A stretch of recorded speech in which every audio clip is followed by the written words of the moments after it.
इस वीडियो में हम समझेंगे कि पाई चार्ट क्या होता है और पाई चार्ट कैसे बनाया जाता है।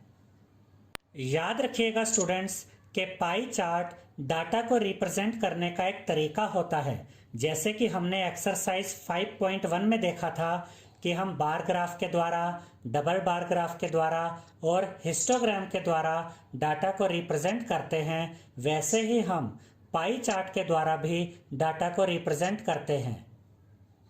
अब हम दो एग्जाम्पल्स के द्वारा ये समझेंगे कि पाई चार्ट कैसे ड्रॉ किया जाता है, और इन दो एग्जाम्पल्स को समझने के बाद आप पाई चार्ट के क्वेश्चंस को बहुत आसानी से सॉल्व कर पाएंगे। फर्स्ट एग्जाम्पल में हमें ये डाटा दिया गया है जिसमें हमें ये बताया गया है कि एक स्कूल के कुछ स्टूडेंट्स से ये पूछा गया कि उन्हें आइसक्रीम के कौन से फ्लेवर पसंद है। तो 50% स्टूडेंट्स ने कहा कि उन्हें चॉकलेट फ्लेवर पसंद है, 25% स्टूडेंट्स ने कहा कि उन्हें वेनिला फ्लेवर पसंद है और 25% स्टूडेंट्स ने यह कहा कि उन्हें अदर फ्लेवर्स यानी कि दूसरे फ्लेवर्स पसंद है। अब अगर आप इस डाटा को पाई चार्ट के द्वारा रिप्रेजेंट करना चाहते हैं तो आपको दो बातों का ध्यान रखना होगा। सबसे पहले आपको इन तीनों परसेंटेज को फ्रैक्शन में कन्वर्ट करना होगा और उसके बाद इन तीनों के सेंट्रल एंगल फाइंड करने होंगे। और जब आपको इन तीनों के सेंट्रल एंगल मिल जाएंगे उसके बाद ही आप इस डाटा को पाई चार्ट के द्वारा रिप्रेजेंट कर सकते हैं। याद रखिएगा स्टूडेंट्स कि पाई चार्ट को हम सर्कल ग्राफ भी कहते हैं क्योंकि पाई चार्ट सर्कल की शेप में बनता है और एक सर्कल 360 डिग्री का एंगल बनाता है। तो इन तीनों के सेंट्रल एंगल जो हमें मिलेंगे उन तीनों का सम भी 360 डिग्री के इक्वल ही होगा। तो इसके सॉल्यूशन में हम ये टेबल बनाएंगे जिसमें फर्स्ट कॉलम में हम लिखेंगे flavours, chocolate, vanilla, other flavours. Second column में हम लिखेंगे percentage of students preferring the flavours, 50%, 25%, 20%। यानी कि 50% स्टूडेंट्स चॉकलेट फ्लेवर पसंद करते हैं, 25% स्टूडेंट्स वेनिला फ्लेवर पसंद करते हैं और 25% स्टूडेंट्स अदर फ्लेवर्स पसंद करते हैं। और थर्ड कॉलम फ्रैक्शन, यानी कि हम इन तीनों परसेंटेज को फ्रैक्शन में कन्वर्ट करेंगे। 50% को फ्रैक्शन में कन्वर्ट करने के लिए यहां पर हम लिखेंगे 50/100, 25% को फ्रैक्शन 5/100 और इस 25% को फ्रैक्शन में कन्वर्ट करने के लिए यहां पर भी हम लिखेंगे 25/100। अब देखिए स्टूडेंट्स, इस जीरो से ये जीरो कट जाएगी। अब यहां पर बचा 5/10। 5/10 को सॉल्व किया जा सकता है क्योंकि 5 और 10 5 की टेबल में आते हैं। तो हम इन दोनों नंबर्स को 5 से काटेंगे। 5 1 जा 5 एंड 5 2 जा 10। तो जब हमने 50% को फ्रैक्शन में कन्वर्ट किया तो हमें आंसर मिला 1/2। तो यहां पर हम लिखेंगे 1/2। इसके बाद 25% को फ्रैक्शन में कन्वर्ट करने के लिए यहां पर हम लिखेंगे 25/100। 25/100 को सॉल्व किया जा सकता है क्योंकि ये दोनों नंबर्स 5 की टेबल में आते हैं। तो हम इन दोनों नंबर्स को 5 से काटेंगे। अब देखिए स्टूडेंट्स, 5 5 जा 25, 5 2 जा 10, ये जीरो बचा, ये जीरो यहाँ पर आ जाएगा। तो यहाँ पर हमें मिला 5/20। अब इन दोनों को भी आपस में सॉल्व किया जा सकता है क्योंकि ये दोनों नंबर्स 5 की टेबल में आते हैं। तो हम इन दोनों नंबर्स को 5 से काटेंगे। 5 1 जा 5, 5 4 जा 20। तो जब हमने 25/100 को सॉल्व किया तो हमें मिला 1/4। तो यहां पर हम लिखेंगे 1/4। तो 25% को जब हमने फ्रैक्शन में कन्वर्ट किया तो हमें आंसर मिला 1/4।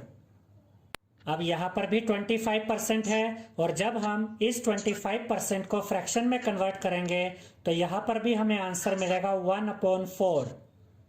अब हमने इन तीनों परसेंटेज को फ्रैक्शन में कन्वर्ट कर दिया है। अब हम इन तीनों के सेंट्रल एंगल फाइंड करेंगे। तो इस फोर्थ कॉलम में यहां पर हम लिखेंगे सेंट्रल एंगल, और चॉकलेट का सेंट्रल एंगल फाइंड करने के लिए ये जो फ्रैक्शन यहाँ पर हमें मिला था 1/2, इस 1/2 को हम यहाँ पर लिखेंगे और इसे मल्टीप्लाई कर देंगे 360 डिग्री के साथ।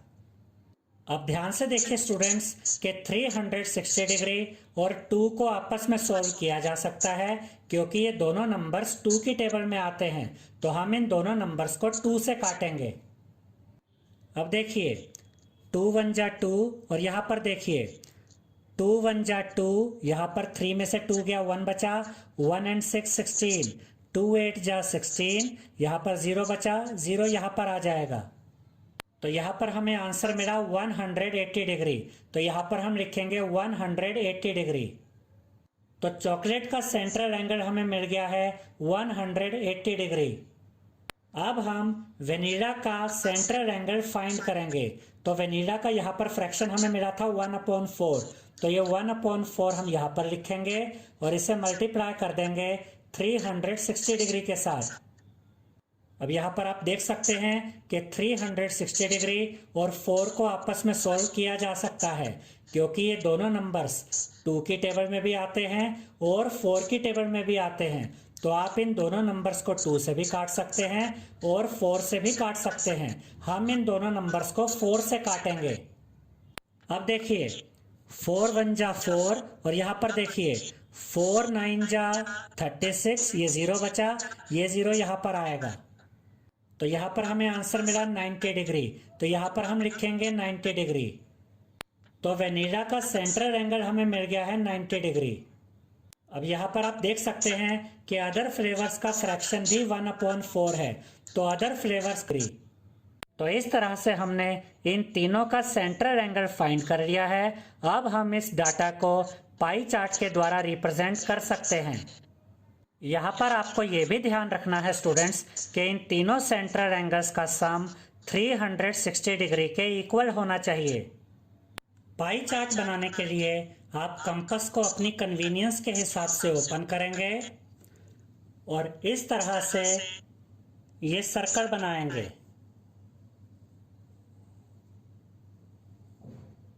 यहाँ पर आप देख सकते हैं स्टूडेंट्स कि ये सर्कल का सेंटर है।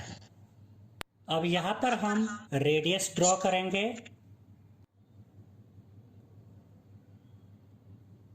यहाँ पर आप देख सकते हैं कि हमने ये रेडियस ड्रॉ की है। अब यहाँ पर आप देख सकते हैं कि हमारे पास 3 सेंट्रल एंगल्स हैं। याद रखिएगा स्टूडेंट्स कि अगर आपके पास 3 सेंट्रल एंगल्स हैं तो आपको यहाँ पर सिर्फ 2 सेंट्रल एंगल बनाने होते हैं, तीसरा सेंट्रल एंगल अपने आप बन जाता है। अब मान लीजिए कि यहाँ पर 5 सेंट्रल एंगल्स होते तो हमें सिर्फ 4 सेंट्रल एंगल बनाने पड़ते और जो 5वां सेंट्रल एंगल होता वो अपने आप बन जाता। अब अगर आप चाहें तो 180 डिग्री का एंगल पहले बना सकते हैं और उसके बाद हम ये 90 डिग्री का एंगल बना सकते हैं। तो ये 90 डिग्री का एंगल अपने आप बन जाएगा। और अगर आप चाहें तो ये दोनों 90 डिग्री के एंगल्स पहले बना सकते हैं और ये 180 डिग्री एंगल अपने आप बन जाएगा। तो हम ये 90 डिग्री के एंगल्स पहले बनाएंगे और ये 180 डिग्री का एंगल अपने आप बन जाएगा। तो 90 डिग्री का एंगल बनाने के लिए प्रोट्रैक्टर यानी कि D के इस पॉइंट को हम यहाँ पर इस पॉइंट पे इस तरह से रखेंगे। आप देख सकते हैं कि प्रोट्रैक्टर यानी D में 90 डिग्री का एंगल यहाँ पर आता है। तो 90 डिग्री के लिए ये पॉइंट हम यहाँ पर बनाएंगे। अब हम इस सेंटर को और इस 90 डिग्री के पॉइंट को जो यहाँ पर हमने बनाया था इसको इस तरह से ज्वाइन करेंगे। लेकिन हम ये जो लाइन ड्रॉ करेंगे ये लाइन ऊपर तक ड्रॉ नहीं करेंगे बल्कि सेंटर से लेकर सर्कल तक ड्रॉ करेंगे इस तरह से।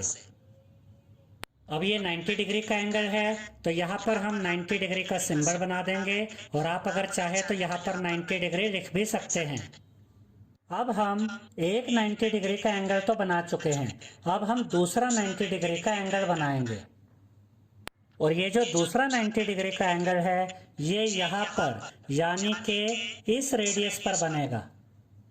अब यहाँ पर 90 डिग्री का एंगल बनाने के लिए हम प्रोट्रैक्टर यानी कि D के इस पॉइंट को यहाँ पर इस तरह से रखेंगे और यहाँ पर 90 डिग्री के एंगल के लिए ये पॉइंट बनाएंगे।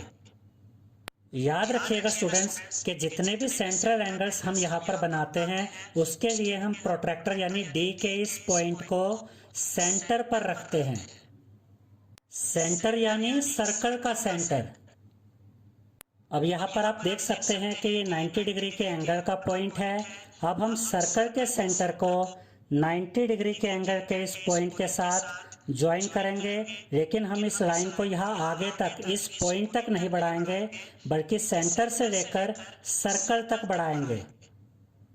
अब ये वाला एंगल भी 90 डिग्री का बना है तो यहाँ पर हम 90 डिग्री का सिंबल बनाएंगे और अगर आप चाहे तो यहाँ पर 90 डिग्री लिख भी सकते हैं। अब यहाँ पर हमने 90 डिग्री के दो सेंट्रल एंगल बना दिए हैं और जो तीसरा सेंट्रल एंगल था 180 डिग्री, ये 180 डिग्री का एंगल आप देख सकते हैं कि यहाँ पर अपने आप बन गया है।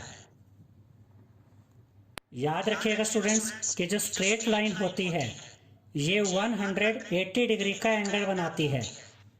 तो आपने देखा स्टूडेंट्स कि यहाँ पर हमें दो ही सेंट्रल एंगल्स 90 डिग्री के बनाने पड़े और जो तीसरा सेंट्रल एंगल था 180 डिग्री का ये अपने आप बन गया।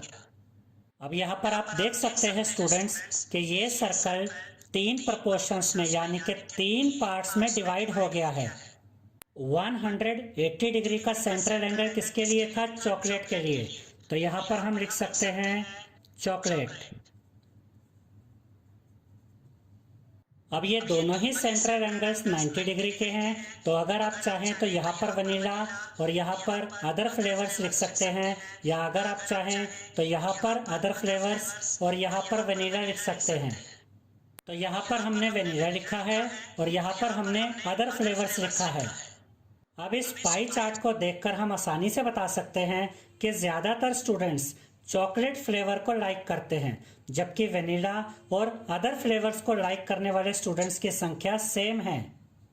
याद रखिएगा स्टूडेंट्स कि पाई चार्ट में जो पोर्शन जितना बड़ा होता है वो उतने बड़े डाटा को रिप्रेजेंट करता है और जो पोर्शन जितना छोटा होता है वो उतने छोटे डाटा को रिप्रेजेंट करता है। इस पाई चार्ट में ये वाला पोर्शन सबसे बड़ा है और नेक्स्ट एग्जांपल में हमें एक स्टूडेंट की डेली एक्टिविटीज के बारे में बताया गया है कि वो स्टूडेंट दिन के 24 आवर्स को किस तरह से स्पेंड करता है। यहाँ पर आप देख सकते हैं कि इस स्टूडेंट के 8 आवर्स स्लीप यानी कि सोने में निकल जाते हैं, 7 आवर्स ये स्टूडेंट स्कूल में होता है, 4 आवर्स ये स्टूडेंट घर में होता है, 2 आवर्स ये स्टूडेंट खेलने में लगाता है और 3 आवर्स ये स्टूडेंट अदर एक्टिविटीज में लगाता है। पिछले एग्जाम्पल की तरह इस एग्जाम्पल में भी हमें दो काम करने हैं। सबसे पहले तो हम इस डाटा को फ्रैक्शन में चेंज करेंगे और उसके बाद हम इन सब के सेंट्रल एंगल्स फाइंड करेंगे। तो यहाँ पर हम ये टेबल बनाएंगे जिसमें 4 कॉलम हैं। फर्स्ट कॉलम में हम लिखेंगे activities, sleep, school, home, play, others. Second column में हम लिखेंगे नंबर ऑफ आवर्स, 8, 7, 4, 2, 3। पिछले एग्जाम्पल में और इस एग्जाम्पल में मेन डिफरेंस ये है स्टूडेंट्स कि पिछले एग्जाम्पल में जो डाटा था वो परसेंटेज में था, लेकिन इस एग्जाम्पल में जो डाटा हमें दिया गया है ये डाटा परसेंटेज में नहीं है।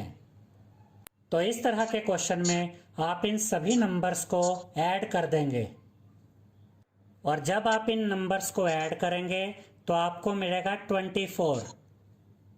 अब हम 8 को फ्रैक्शन में चेंज करेंगे तो यहाँ पर हम लिखेंगे 8/24। अब 8 और 24 को आपस में सॉल्व किया जा सकता है क्योंकि ये दोनों नंबर्स 2 की टेबल में भी आते हैं, 4 की टेबल में भी आते हैं और 8 की टेबल में भी आते हैं।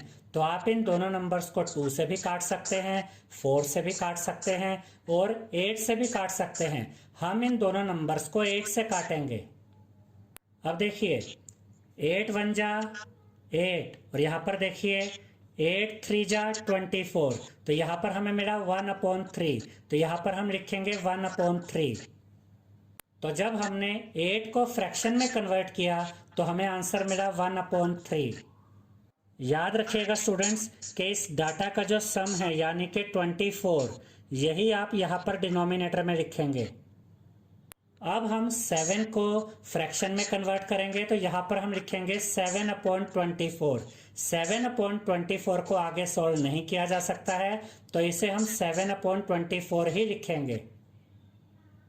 अब हम 4 को फ्रैक्शन में कन्वर्ट करेंगे तो यहाँ पर हम लिखेंगे 4/24। अब देखिए स्टूडेंट्स, 4 और 24 को आपस में सॉल्व किया जा सकता है क्योंकि ये दोनों नंबर्स 2 की टेबल में भी आते हैं और 4 की टेबल में भी आते हैं। तो आप इन दोनों नंबर्स को 2 से भी काट सकते हैं और 4 से भी काट सकते हैं। हम इन दोनों नंबर्स को 4 से काटेंगे। अब देखिए 4 1 जा 4 और यहाँ पर देखिए 4 6 जा 24, तो यहाँ पर हमें मिला 1/6, तो यहाँ पर हम लिखेंगे 1/6।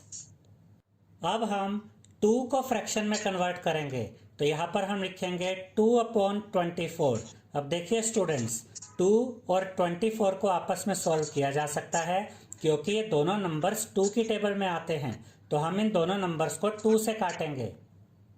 अब देखिए 2 1 जा 2 और यहाँ पर देखिए 2 1 जा 2 और इसके बाद ये 4 बचा, 2 2 जा 4, तो यहाँ पर हमें मिला 1/12, तो यहाँ पर हम लिखेंगे 1/12। अब हम 3 को फ्रैक्शन में कन्वर्ट करेंगे तो यहाँ पर हम लिखेंगे 3/24। 3/24 को सॉल्व किया जा सकता है क्योंकि ये दोनों नंबर्स 3 की टेबल में आते हैं, तो हम इन दोनों नंबर्स को 3 से काटेंगे। अब देखिए 3 1 जा 3 और यहाँ पर देखिए 3 8 जा 24, तो यहाँ पर हमें मिला 1/8, तो यहाँ पर हम लिखेंगे 1/8। तो इस तरह से हमने इन सभी नंबर्स को फ्रैक्शन में कन्वर्ट कर दिया है। अब हम इन सब के सेंट्रल एंगल्स फाइंड करेंगे। अब यहाँ पर फ्रैक्शन है 1/3, इसका सेंट्रल एंगल फाइंड करने के लिए यहाँ पर हम लिखेंगे 1/3 मल्टीप्लाई बाय 360 डिग्री। अब देखिए स्टूडेंट्स, 360 डिग्री और 3 को आपस में सॉल्व किया जा सकता है क्योंकि ये दोनों नंबर्स 3 की टेबल में आते हैं, तो हम इन दोनों नंबर्स को 3 से काटेंगे।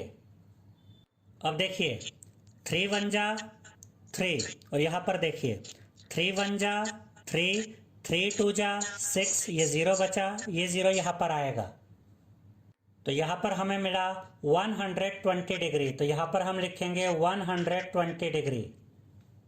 तो इस तरह से हमने स्लीप वाले पार्ट का सेंट्रल एंगल फाइंड कर लिया है। अब इसके बाद यहाँ पर फ्रैक्शन है 7/24, तो यहाँ पर हम लिखेंगे 7/24 मल्टीप्लाई बाय 360 डिग्री। अब देखिए स्टूडेंट्स, 360 और 24 को आपस में सॉल्व किया जा सकता है क्योंकि ये दोनों नंबर्स 2 की टेबल में भी आते हैं, 4 की टेबल में भी आते हैं, 6 की टेबल में भी आते हैं और 12 की टेबल में भी आते हैं। तो आप इन दोनों नंबर्स को 2 से भी काट सकते हैं, 4 से भी काट सकते हैं, 6 से भी काट सकते हैं और 12 से भी काट सकते हैं। हम इन दोनों नंबर्स को 12 से काटेंगे। अब देखिए 12 2 जा 24 होता है और 12 3 जा 36 होता है, ये 0 बचा, ये 0 यहाँ पर आएगा। अब इसके बाद 30 और 2 को भी आपस में सॉल्व किया जा सकता है क्योंकि ये दोनों नंबर्स 2 की टेबल में आते हैं, तो हम इन दोनों नंबर्स को 2 से काटेंगे। अब देखिए 2 1 जा 2 और यहाँ पर देखिए 2 1 जा 2, 3 में से 2 गया, 1 बचा, 1 and 0 10, 2 5 जा 10। अब यहाँ पर बचा 7 मल्टीप्लाई बाय 15। जब हम 7 को मल्टीप्लाई करेंगे 15 के साथ तो हमें मिलेगा 105, तो यहाँ पर हम लिखेंगे 105 डिग्री। अब इसके बाद यहाँ पर फ्रैक्शन है 1/6, तो यहाँ पर हम लिखेंगे 1/6 मल्टीप्लाई बाय 360 डिग्री। अब देखिए स्टूडेंट्स, 360 और 6 को आपस में सॉल्व किया जा सकता है क्योंकि ये दोनों नंबर्स 2 की टेबल में भी आते हैं, 3 की टेबल में भी आते हैं और 6 की टेबल में भी आते हैं। तो आप इन दोनों नंबर्स को 2 से भी काट सकते हैं, 3 से भी काट सकते हैं और 6 से भी काट सकते हैं। हम इन दोनों नंबर्स को 6 से काटेंगे। अब देखिए 6 1 जा 6 और यहाँ पर देखिए 6 6 जा 36, ये 0 बचा, ये 0 यहाँ पर आएगा। तो यहाँ पर हमें मिला 60 डिग्री, तो यहाँ पर हम लिखेंगे 60 डिग्री। अब यहाँ पर फ्रैक्शन है 1/12, तो यहाँ पर हम लिखेंगे 1/12 मल्टीप्लाई बाय 360 डिग्री। हम इन दोनों नंबर्स को 12 से काटेंगे क्योंकि ये दोनों नंबर्स 12 की टेबल में आते हैं। अब देखिए 12 1 जा 12 और यहाँ पर देखिए 12 3 जा 36, ये 0 बचा, ये 0 यहाँ पर आ जाएगा। तो यहाँ पर हमें मिला 30 डिग्री, तो यहाँ पर हम लिखेंगे 30 डिग्री। अब यहाँ पर फ्रैक्शन है 1/8, तो यहाँ पर हम लिखेंगे 1/8 मल्टीप्लाई बाय 360 डिग्री।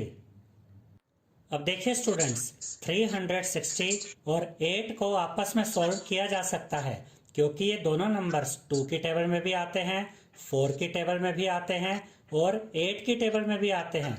तो आप इन दोनों नंबर्स को 2 से भी काट सकते हैं, 4 से भी काट सकते हैं और 8 से भी काट सकते हैं। हम इन दोनों नंबर्स को 8 से काटेंगे। अब देखिए 8 1 जा 8, अब यहाँ पर देखिए 8 4 जा 32, 36 में से 32 गया, 4 बचा, 4 and 0 40, 8 5 जा 40, तो यहाँ पर हमें मिला 45 डिग्री, तो यहाँ पर हम लिखेंगे 45 डिग्री। तो इस तरह से हमने इन सभी के सेंट्रल एंगल्स फाइंड कर लिए हैं। अब हम पाई चार्ट बनाएंगे। अब यहाँ पर ध्यान से देखिए स्टूडेंट्स कि टोटल कितने सेंट्रल एंगल्स हैं, 1 2 3 4 5। यहाँ पर 5 सेंट्रल एंगल्स हैं और जब हम पाई चार्ट बनाएंगे तो इनमें से कोई भी 4 एंगल्स हम ड्रॉ करेंगे और जो 5वां एंगल होगा वो अपने आप बन जाएगा। अब पाई चार्ट बनाने के लिए ओपन करेंगे और इस तरह से ये सर्कल बनाएंगे। यहाँ पर आप देख सकते हैं स्टूडेंट्स कि ये इस सर्कल का सेंटर है। अब हम यहाँ पर इस सर्कल की रेडियस बनाएंगे। ये हम इस सर्कल की रेडियस बना रहे हैं। अब हमारे पास यहाँ पर 5 सेंट्रल एंगल्स हैं। इनमें से कोई भी 4 सेंट्रल एंगल्स आप यहाँ पर बना सकते हैं और 5वां सेंट्रल एंगल अपने आप बन जाएगा। अब आप सबसे पहले कौन सा सेंट्रल एंगल बनाना चाहते हैं ये आप डिसाइड कर सकते हैं। हम यहाँ पर इसी सीक्वेंस को फॉलो करेंगे। सबसे पहले हम 120 डिग्री का एंगल बनाएंगे, उसके बाद 105 डिग्री का एंगल बनाएंगे, उसके बाद हम 60 डिग्री का एंगल बनाएंगे, उसके बाद हम 30 डिग्री का एंगल बनाएंगे और 45 डिग्री एंगल अपने आप बन जाएगा। तो सबसे पहले हम सर्कल के सेंटर पर 120 डिग्री का एंगल बनाएंगे। इसके लिए हम प्रोट्रैक्टर यानी कि डी के इस पॉइंट को यहाँ पर इस तरह से रखेंगे। अब क्योंकि ये एंगल इस लाइन की लेफ्ट साइड में बन रहा है तो एंगल्स राइट से स्टार्ट होंगे, यानी कि 0 10 20 30 40 90 डिग्री 100 डिग्री 110 डिग्री 120 डिग्री। तो 120 डिग्री एंगल का पॉइंट हम यहाँ पर बनाएंगे। अब हम सेंटर को इस 120 डिग्री एंगल के पॉइंट से ज्वाइन करेंगे, लेकिन इस लाइन को हम यहाँ तक नहीं बढ़ाएंगे बल्कि सेंटर से लेकर सर्कल तक यहाँ तक बनाएंगे। अब ये कितने डिग्री का एंगल है, 120 डिग्री, तो यहाँ पर हम लिखेंगे 120 डिग्री। तो इस तरह से हमने 120 डिग्री का सेंट्रल एंगल बना लिया है। अब हम 105 डिग्री का सेंट्रल एंगल बनाएंगे और ये 105 डिग्री का सेंट्रल एंगल इस रेडियस पे यहाँ पर बनेगा। इसके लिए हम प्रोट्रैक्टर यानी कि डी के इस पॉइंट को यहाँ पर इस रेडियस पर इस तरह से रखेंगे अब क्योंकि ये एंगल इस लाइन के लेफ्ट साइड में बन रहा है तो एंगल्स राइट से स्टार्ट होंगे। 0, 10, 20, 30, 40, 50, 60, 70, 80 डिग्री, 90 डिग्री, 100 डिग्री और ये 110 डिग्री है। तो जो 105 डिग्री है वो 100 और 110 के मिडल में यानी कि यहाँ पर आएगा। तो 105 डिग्री एंगल का पॉइंट हम यहाँ पर 100 और 110 के मिडल में बनाएंगे। अब हम सेंटर को 105 डिग्री एंगल के इस पॉइंट के साथ ज्वाइन करेंगे, लेकिन हम इस लाइन को यहाँ तक नहीं बढ़ाएंगे बल्कि सेंटर से सर्कल तक बनाएंगे। अब ये 105 डिग्री एंगल है तो यहाँ पर हम लिखेंगे 105 डिग्री। अब हम ये 60 डिग्री का एंगल बनाएंगे और ये 60 डिग्री का एंगल इस रेडियस पर यहाँ पर बनेगा। इसके लिए हम प्रोट्रैक्टर यानी कि डी के इस पॉइंट को इस तरह से रखेंगे। अब क्योंकि ये एंगल इस लाइन की लेफ्ट साइड में बन रहा है तो एंगल्स राइट से स्टार्ट होंगे यानी कि 0 degree, 10 degree, 20 degree, 30 degree, 40 degree, 50 degree, 60 degree. तो 60 डिग्री एंगल का पॉइंट हम यहाँ पर बनाएंगे। अब हम सेंटर को 60 डिग्री एंगल के इस पॉइंट के साथ ज्वाइन करेंगे, लेकिन इस लाइन को हम यहाँ तक नहीं बढ़ाएंगे बल्कि सेंटर से सर्कल तक बनाएंगे। अब ये कितने डिग्री का एंगल है? 60 डिग्री का एंगल। तो यहाँ पर हम लिखेंगे 60 डिग्री। इसके बाद हम 30 डिग्री का एंगल बनाएंगे और ये 30 डिग्री का एंगल इस रेडियस पर इस पॉइंट पे बनेगा। इसके लिए हम प्रोट्रैक्टर यानी कि डी के इस पॉइंट को इस रेडियस पर इस तरह से रखेंगे। अब क्योंकि ये एंगल इस लाइन के लेफ्ट साइड में बन रहा है तो एंगल्स राइट से स्टार्ट होंगे। 0, 10 डिग्री, 20 डिग्री, 30 डिग्री। तो 30 डिग्री एंगल का पॉइंट हम यहाँ पर बनाएंगे। अब हम सेंटर को 30 डिग्री एंगल के इस पॉइंट के साथ ज्वाइन करेंगे, लेकिन इस लाइन को हम यहाँ तक नहीं बल्कि सेंटर से सर्कल तक बनाएंगे। अब ये कितने डिग्री का एंगल है? 30 डिग्री का। तो यहाँ पर हम लिखेंगे 30 डिग्री। अब यहाँ पर 4 सेंट्रल एंगल्स हमने बना लिए हैं। 120 degree, 105 degree, 60 degree and 30 degree. और जो 5वां सेंट्रल एंगल है 45 डिग्री वो यहाँ पर अपने आप बन गया है। तो यहाँ पर हम लिखेंगे 45 डिग्री। तो इस तरह से हमने ये पाई चार्ट, और इस पाई चार्ट में ये 120 डिग्री का सेंट्रल एंगल किसे रिप्रेजेंट कर रहा है? स्लीप को। तो यहाँ पर हम इस पाई चार्ट को देखकर आप आसानी से जज कर सकते हैं पोर्शन स्कूल का है। हमारा ये वीडियो पसंद आया है तो इसे लाइक, शेयर और सब्सक्राइब